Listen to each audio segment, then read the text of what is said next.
20 साल पहले इसी कस्बे ने अपने हाथों से एक राक्षस पैदा किया था। 20 साल पहले शिवपुर अलग था, शांत, भरोसे से भरा हुआ। वो समय था जब गांव के स्कूल में एक सीधा साधा टीचर पढ़ाता था, राघव मिश्रा। राघव मिश्रा, ऐसा आदमी जिसने कभी ऊंची आवाज में बात नहीं की, जिसने बच्चों को किताबों से ज्यादा इंसान बनना सिखाया। लेकिन शांति ज्यादा दिन नहीं रहती।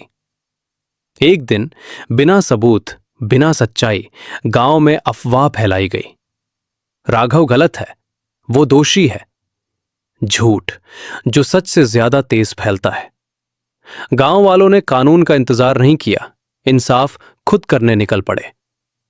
राघव को रस्सियों से बांधा गया।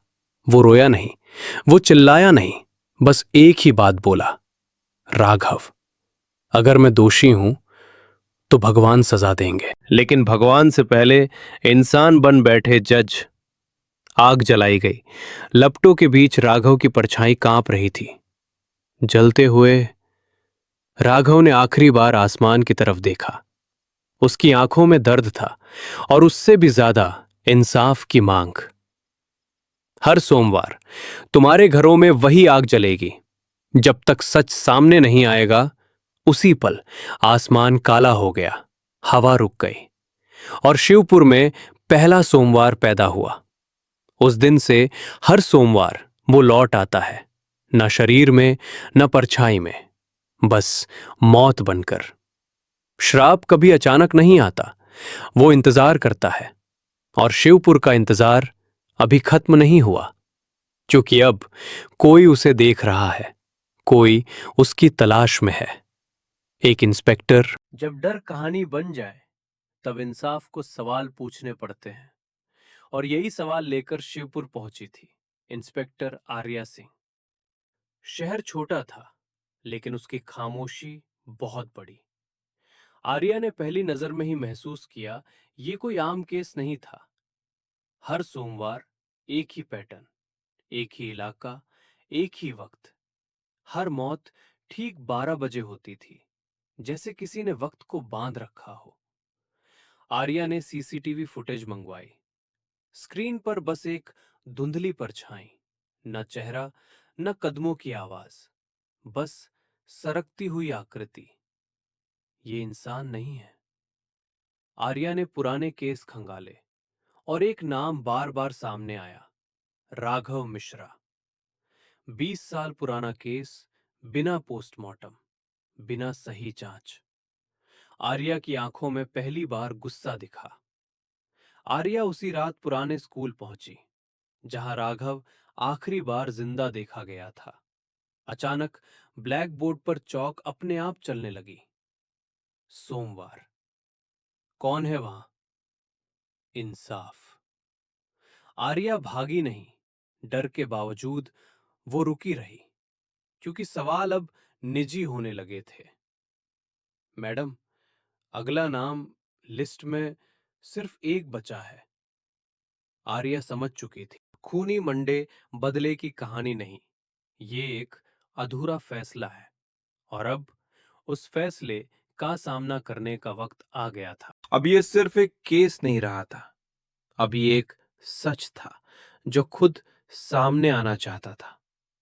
इंस्पेक्टर आर्या पुरानी फाइलों में डूबी हुई थी। हर सोमवार, हर नाम, एक ही कहानी।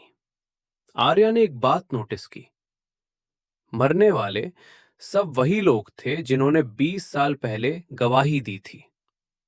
एक एक नाम इंसाफ की सीढ़ी बन चुका था, लेकिन लिस्ट में एक नाम ऐसा था जो अब तक जिंदा था। आर्या के हाथ कांप गए। वो नाम था जज विक्रम सिंह। ये केस अब कानून के खिलाफ नहीं था, ये केस खून के खिलाफ था। आर्या समझ चुकी थी, इंसाफ किसी का इंतजार नहीं करता। दूसरी तरफ एक बूढ़ा जज हर सोमवार से डरने लगा था। नींद में भी उसे आग की गंध आती थी। अगला सोमवार आखिरी नाम का था, और खूनी मंडे कभी खाली नहीं जाता। आर्या जानती थी, अब फैसला उसी को करना है। अगला सोमवार किसी और का नहीं था, वो इंसाफ का था। अब बारी है। जिस सोमवार का डर सालों से शिवपुर को था, वो सोमवार आखिर आ ही गया। सुबह से ही कस्बे में अजीब सन्नाटा था। न दुकानें खुली, न मंदिर की घंटी बजी।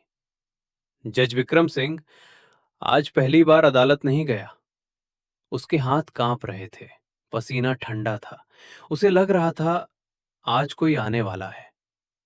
इंस्पेक्टर आर्या जानती थी, आज अगर वो चुप रही तो कानून हमेशा के लिए मर जाएगा। उसने वर्दी पहनी और घर से निकल पड़ी। जहां से ये सब शुरू हुआ था, वहीं इसका अंत होना था।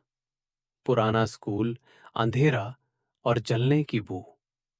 12 बजते ही वो आ गया। आग से जला चेहरा, खाली आंखें, लेकिन आवाज शांत थी। क्या अब भी कानून अंधा है? आर्या ने बंदूक नीचे रख दी। उसकी आंखों में आंसू थे और सच भी। अब फैसला सिर्फ एक नहीं बदलेगा। या तो श्राप टूटेगा या फिर खूनी मंडे कभी खत्म नहीं होगा। कुछ सच बंदूक से नहीं, कबूलनामे से खत्म होते हैं। आर्या आगे बढ़ी। उसकी आवाज कांप रही थी, लेकिन इरादा नहीं। तुम्हारे साथ अन्याय हुआ था और उसका गुनहगार मेरा अपना पिता है।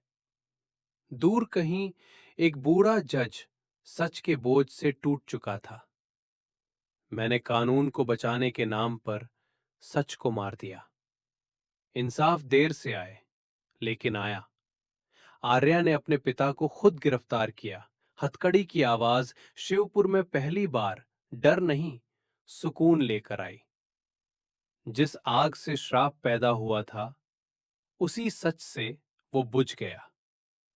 राघव की आत्मा मुस्कुराई। पहली बार उसकी आंखों में शांति थी। सालों बाद शिवपुर में एक सोमवार आया, बिना 30 लाश के, बिना खून के। दुकानें खुलीं, मंदिर की घंटी बजी। लेकिन कुछ कहानियां एक शहर में खत्म नहीं होती। कट टू एक नया शहर, एक नई गली। दीवार पर ताजा खून से लिखा, अगला सोमवार तुम्हारा है।